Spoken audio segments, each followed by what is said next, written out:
ATM கட்சி எனக்கு ரொம்ப பிடிக்கும். ஆனால் அந்த ஜெயலலிதா அம்மாவுக்கு பின்னாடி இவங்க கட்சி மக்களுக்காக செயல்படாம இவங்க தேவைக்கு எனக்கு அந்த வேணும், இந்த பதவி எனக்கு வேணும்னு சொல்லி இவங்க அந்த கட்சியவே உடைச்சு மக்களுக்கு எந்த சேவையும் செய்யாம பல பிரச்சனைகள் உண்டாக்கிட்டு இருக்காங்க.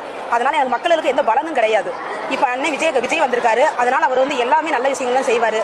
அதனால நாங்க எல்லாருமே விஜய் கட்சிக்காக மாறி இருக்கோம். எனக்கு எங்க பார்த்தாலும் கொலை இந்த மாதிரி ஒரு பிரச்சனை தான் நம்ம தமிழ்நாட்டில் அதிகமாக இருக்குது.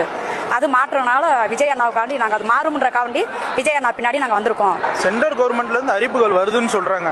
ஆனா ஸ்டேட் கவர்மெண்ட்ல இருந்து அதை செயல்படுத்துறதுக்கு ஆளும் இல்ல, இங்க இருந்து என்னன்னு கேட்க நாதியும் இல்ல.